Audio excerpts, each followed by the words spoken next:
just in, the FBI says that South LA crime boss Eugene Big U Henley is now in custody. Authorities say he ran a mafia-like organization while masquerading as a music mogul and gang peacemaker. Fox 11's Christina Gonzalez spoke to a rapper who worked with him. She joins us live with a story you'll see only on Fox 11, and this story breaking as we speak, Christina. Yeah, as a matter of fact, I am hearing that Big U and the other person they were looking for, Brian Mejia, both turned themselves in.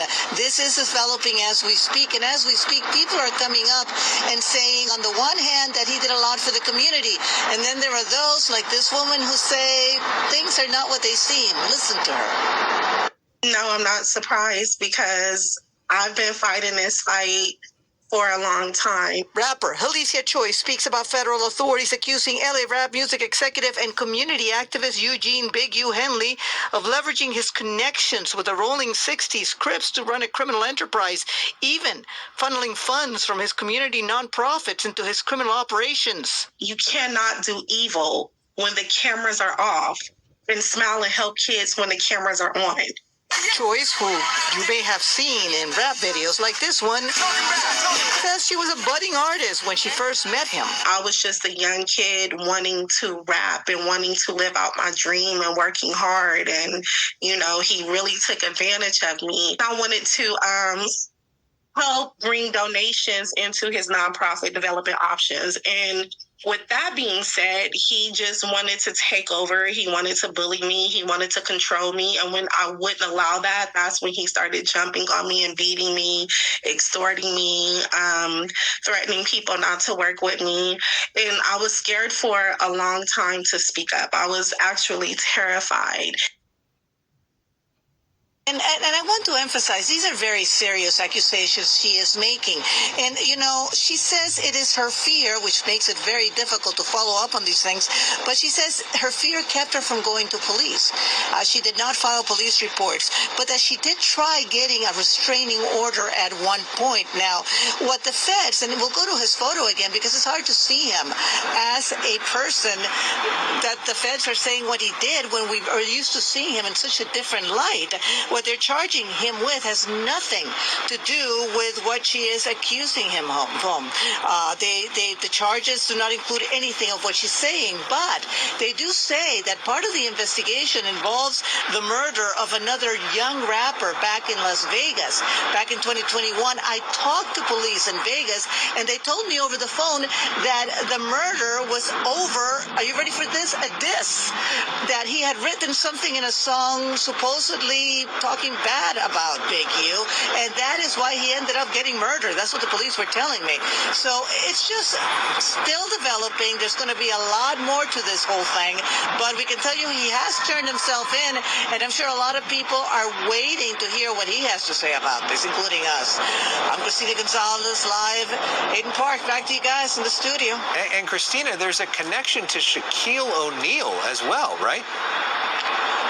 You know, I have not had time to look into that, and I am so wary of the, you know, because what's happening is a lot of people were seen with him, were putting money into this nonprofit, and now the feds are saying that he took a lot of this money and it did not end up going to help kids. Again, keep in mind, that doesn't mean that kids were not being helped in some capacity by the organizations. The question is where the money went. It's not just SHAQ, it's other rappers, other big names that I want to have time to really look into these allegations, because even with the feds saying it, these are personalities that are well loved in this community, and they need to also have a chance to respond for themselves. Yeah. So, you know, stay tuned. We'll let you know as soon as we can confirm more things. But yeah, even Shaquille O'Neal. West side, checking in.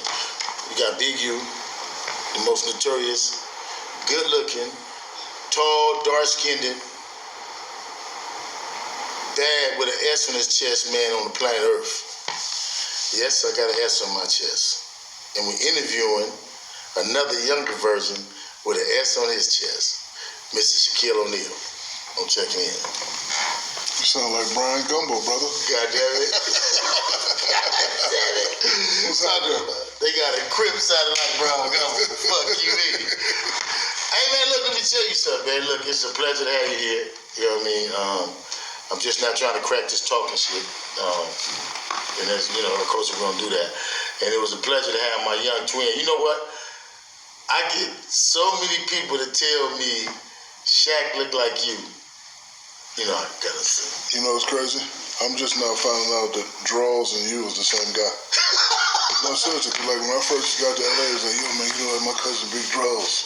I'm like, who? And like, I kept hearing the name, and then my man SHAQ finally introduced us.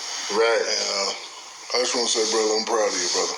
Nah, I appreciate it, man. I watched that documentary, and I learned a lot of stuff that I didn't know. And this one's I'm proud of, especially like what you do with the youth. That's big.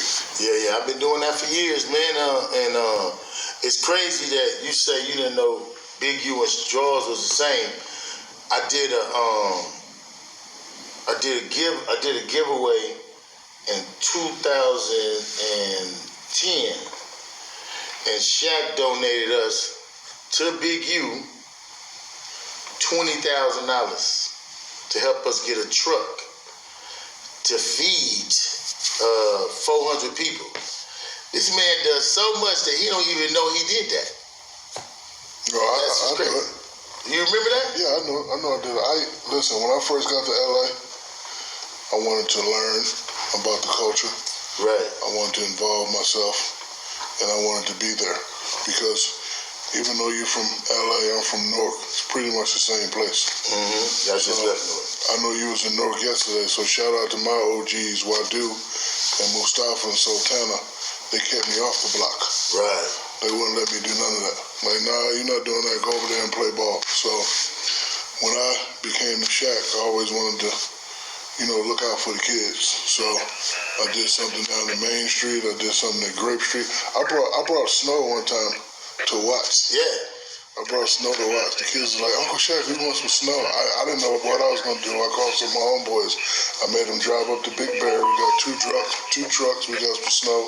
We brought it back. I just wanted to be the one that the kids can say, hey, if he did it, I did it. I'm not one of these superstars that's out of reach, out of touch. I wanted to be the guy that say, hey, here I am, by myself. I did it. This is how I did it. I'm giving you the answers to the test. Maybe you can do it, and maybe you can get out too. So every city I go to, I tried to do that. So when I, found out that you was doing stuff and you needed a little help, look, I've been doing that since 1992. And that was beautiful because that was SHAQ. It was SHAQ and Ludacris. It was I put it up on YouTube. We put it on World Star. It was the Ludacris Foundation. It was the Shaquille O'Neal Ludacris Foundation and Developing Option, and that was big. But you spoke on something, man, that's really dear to my heart, and about the brothers. You moved on. Dale Dog was a good friend of mine. Yes. You know what I mean? And I know Dale Dog was a good friend of yours, but what people don't realize is that a lot of people don't know how to come in and connect to these different areas that they come into in these different neighborhoods. And you said something that was key, and that was something that was real key in the documentary about people trying to help and not really harm. And I think that a lot of our athletes and our successful people, in whatever form they is, they think that when they're going back to the hood, it's gonna hurt them.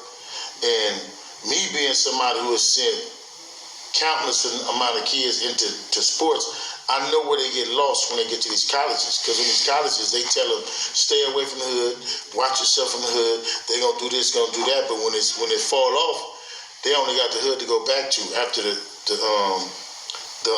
run is over.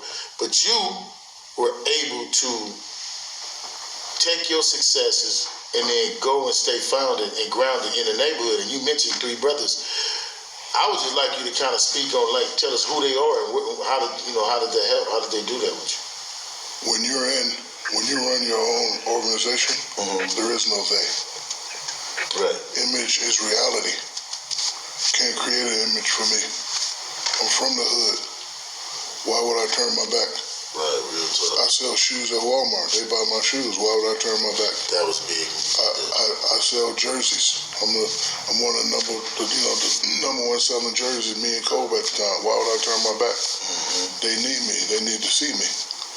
So when they see me, I have to give them who I am. I can't go down there in no suit and to this to that. They don't want to hear that. you have to speak the language. I speak the language. I have the ability to have had learned the other language. Right. A lot of people don't get to learn the other language of business and all that, but I still speak this language. So when I go down there, hey man, listen to your mom, listen to your dad, make sure you go to school. Or you want to make it to the NFL? Watch this dude right here. You want to make it to the NBA? Watch this dude right here. And that's always been my process. So I run SHAQ. SHAQ is controlled by me and my mother, Dr. Lucille O'Neill. I ain't gonna never turn my back on my children. I came out of the Orlando arena one day and this lady was mad. You motherfuckers always selling shoes for $200. I was like, ma'am, I don't make the price. I had about 5,000. I was like, here you go buy whatever you want, Jordans, whatever you want. She smacked the money on my hand. Psh, why don't you make some affordable shoes? That day, I dropped my contract with Reebok, and I was making like $7 a year. Right. And I decided. I said, you know what? I went home and I talked to my mom. I said, this lady smacked the money on me. And she said, baby, you remember when we couldn't afford those shoes? I had shoes that had a bullshit theme song. Buddies, they make your feet feel fine. Buddies, they cost $1.99. So I decided to stop selling my baby shoes for $100 and $200. So I just, so my price point is $39, $29, $19. Auntie Dad and Demi, that was good. Yeah, you get my man Money Market here, man, because it's always those people who always on side or behind great men, and this is one of the people behind SHAQ, and this is how this thing happens, man. This is how it happens. It's always somebody that's in the back just trying to make whatever decision the leader of our squad come up with. We the ones that go out and make that thing happen. SHAQ can have an idea he want to do something, he gonna call him. Nip can have an idea he want to do, he gonna call me. Somebody, and that's what we do. We deliver. We help them deliver that picture. But come on, man. What's up, fam? Come on, man. Give us a story, man. Then give us a granddaughter. Don't do it. Come on, man. Come on, man. Because you've been with this man. How long you been with SHAQ? 94? No, 92. 92, 91. 92. Damn, that's like right after. That's like almost right after it started. Yeah. Damn, 92. Yeah, big year. And you went to LA with him. Yeah. So you was all of the LA run. Oh yeah, all of it. All of it. And you live where you live at now? In Atlanta. You live in Atlanta. Yep. You from Atlanta? No, New York. You from New York? Yeah, New York. So New Jersey, New York, and y'all in the South. In the South, yeah. How was it going to LA? Had you already been to LA before you went with SHAQ? Yeah, I had already been there, and I knew a little bit of the politics and some of the players in the city. And that's important. Like, when you don't know the rules, you got somebody to tell you the rules. Like, if you always respect somebody, you can always listen to them. Right. Like, hey, man, don't go over there. And the crazy thing, I be certain places, I don't know how the hell he know. Hey, man, stay your ass up out of there. How you know? Big dog, stay up out of there. Got it. Right. Got it.